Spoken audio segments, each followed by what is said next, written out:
Hello, my dear friends. Welcome to my YouTube channel Radha Raman Astro Solutions. Before starting today's videos, please do like, subscribe, and share my YouTube channel. Friends, आज बात कर रहे हैं हम पितृदोष। पितृदोष होता क्या है, कैसे बनता है और इसके कारण क्या है और इसके उपाय क्या हैं। जैसा कि मैंने एक शॉर्ट वीडियो डाली थी जिसमें मैंने पितृदोष के बारे में कुछ इन्फॉर्मेशन शेयर की थी आप लोगों के साथ। आज जो वीडियो डल रही है वो डिटेल में आपके साथ शेयर किया जाएगा कि पितृदोष बनता क्यों है। पहले तो पितृदोष है क्या। सबसे पहले अगर हम बात करेंगे पितृदोष है क्या, तो पितृदोष ये श्राप दोष भी कहलाता है। दोनों की वर्डिंग सेम है। सूर्य के साथ, जैसा कि मैंने उस वीडियो में बताया है, राहु केतु शनि का इन्वॉल्वमेंट हो जाना कुंडली के अंदर, और इसके साथ चंद्र के साथ भी अगर राहु केतु आ जाएंगे तो भी ये श्रापित दोष बन जाता है। तो इसको पितृदोष कहते हैं क्योंकि सूर्य पिता है और उसके साथ राहु केतु का बैठना जान के ग्रहण लग जाना। और ये बनता क्यों है? ये इसलिए बनता है कि अगर हम लोग अपने पितरों के निहित उनका श्राद्ध, उनका तर्पण या उनकी मुक्ति के लिए हम कुछ नहीं करते हैं तो वो पितृदोष बन जाता है हमारी कुंडलियों में।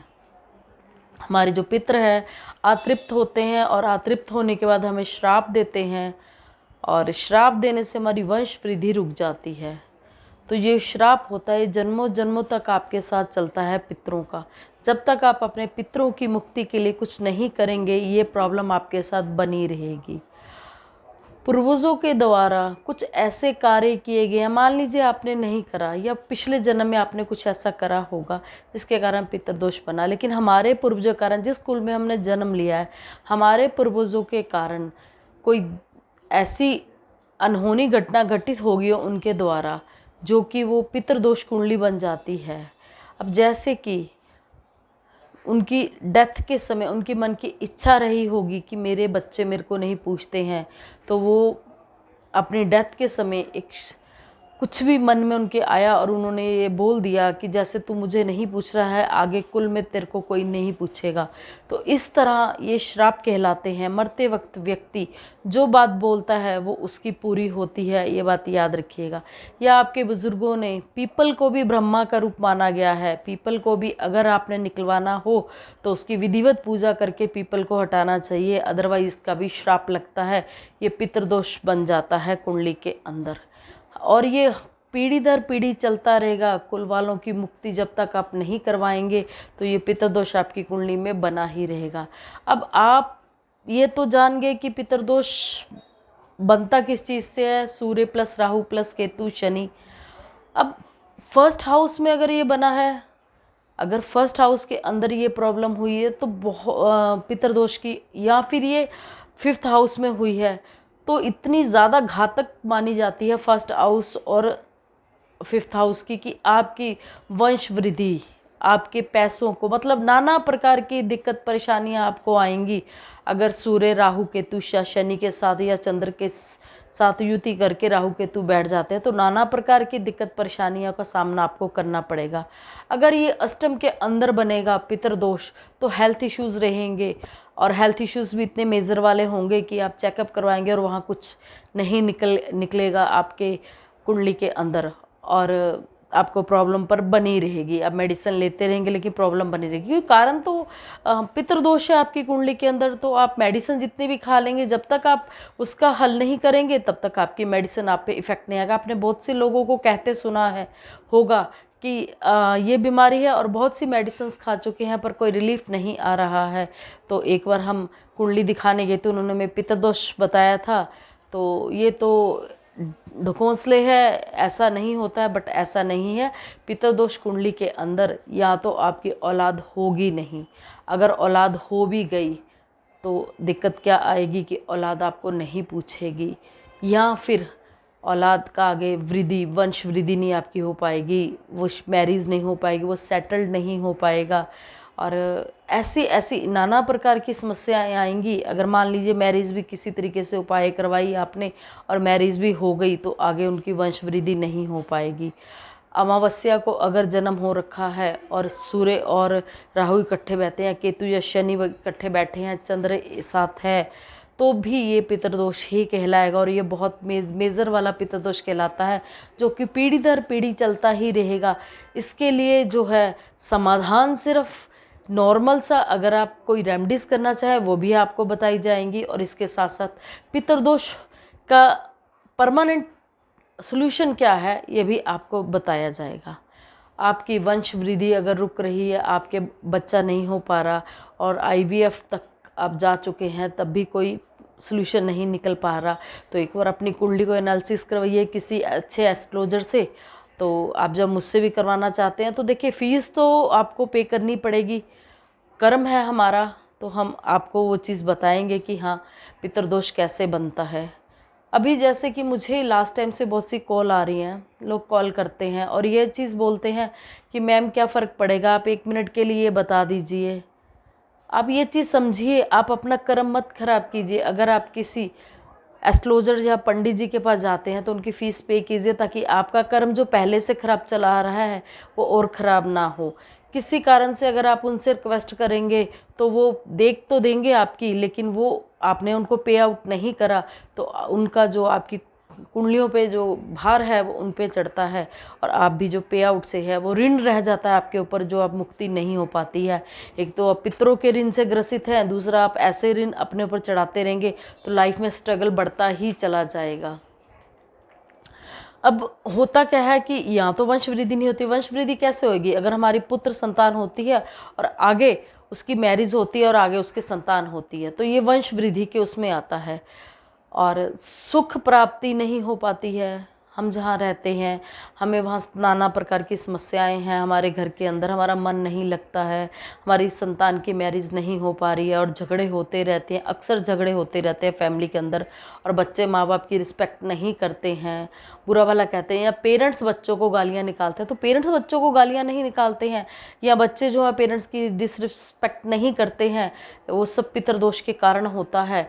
और ऐसी ऐसी समस्याएं उत्पन्न होती हैं, बीमारी तो आएगी आएगी, औलाद का सुख भी नहीं मिलेगा, एंड प्लस जो इंसल्ट होएगी वो अलग से होएगी। और अगर हेल्थ इशू आते हैं तो कोई भी मेडिसिन आपको जो है रिलीफ नहीं कर पाती है, लाइफस्टाइल आपका जो है वो अच्छा नहीं रहता है, और समस्याएं ज़्यादा और धन की प्राप्ति कम, और जो धन आ भी रहा है वो भी आपका कहीं ना कहीं उसमें लग जाता है, हेल्थ प्रॉब्लम्स में या बच्चों की सेटलमेंट में।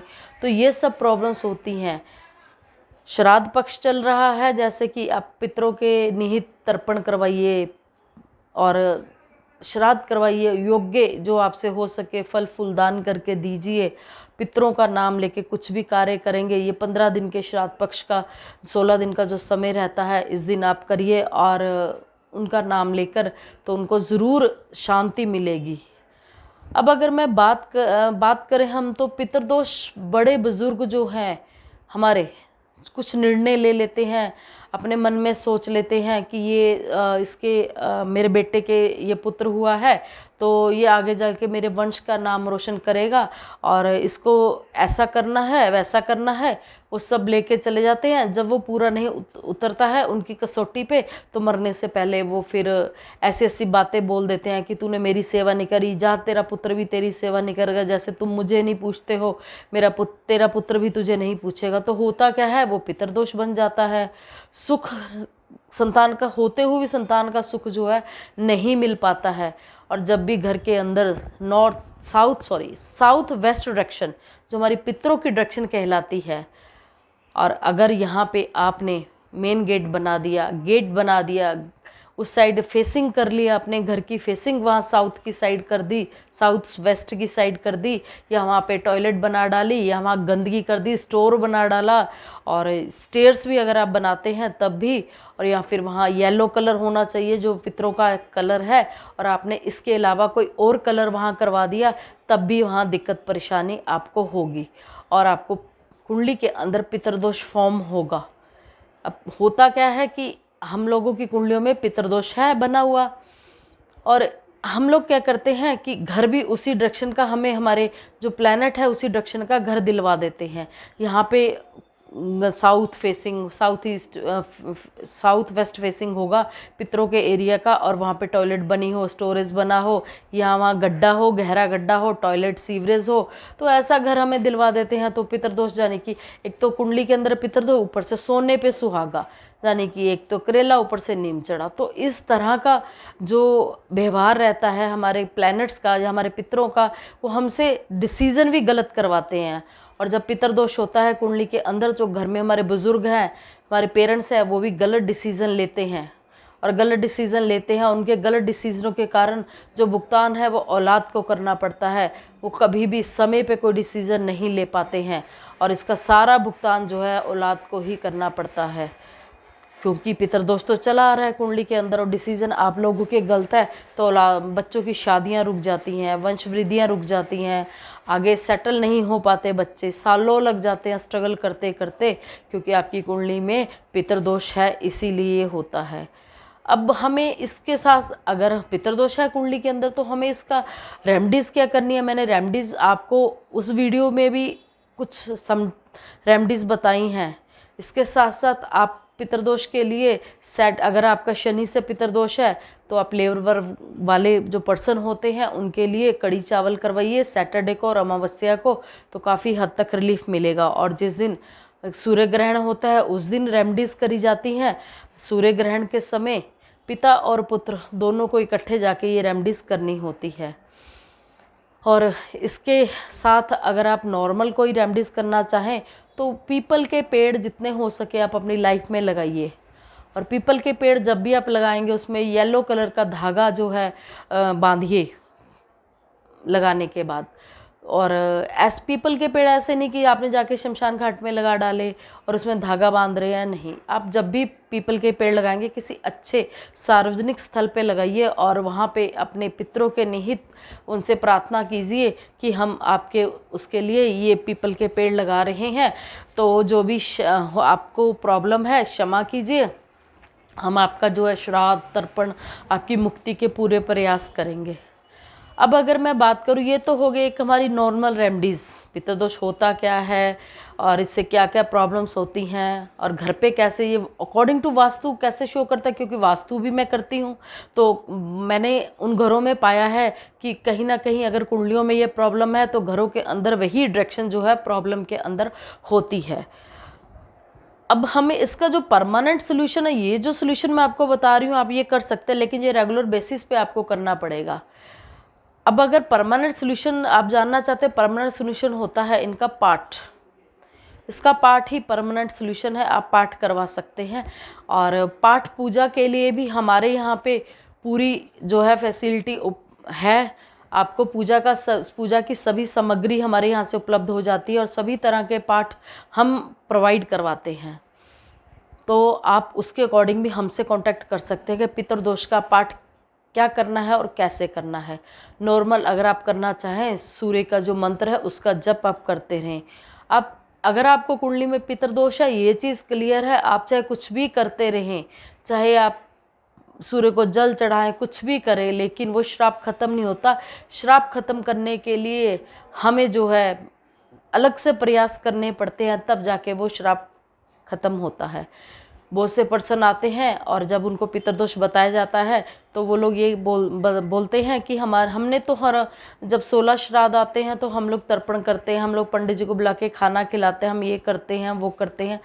भाई उससे कुछ लेना देना नहीं होता है पितरदोष का। आप जो कर रहे हैं ठीक है, वो कर रहे हैं, लेकिन उनका क्रोध जो उन्होंने गुस्से में आके आपके वंश पे ऊपर एक श्राप लगा हुआ है, उस श्राप को ख़त्म करने के लिए यज्ञ ही एक जो है सही तरीका है।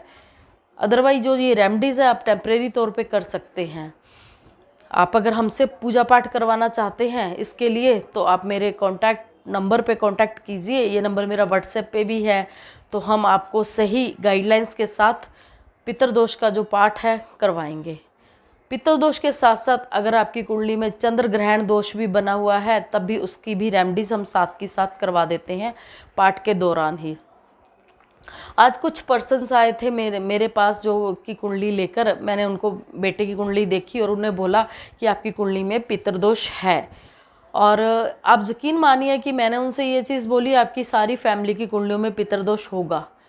और जब उनकी सारी फैमिली की कुंडलियाँ देखी गई तो पितृदोष उनकी कुंडली में है। और उनकी होता क्या है उनके साथ कि उनकी जो फैमिली के जो जेंट्स होते हैं वो कम उम्र में ही इस संसार से चले जाते हैं, तो डेथ का सीन बनता है। तो अभी वो काफ़ी परेशान थी, तो इसलिए उन्होंने मुझसे कांटेक्ट किया और मैंने उनकी सही एडवाइस करी है। तो आप भी अगर कांटेक्ट करना चाहें तो कर सकते हैं, आपको सही एडवाइस के साथ सही गाइडलाइंस भी दी जाएगी।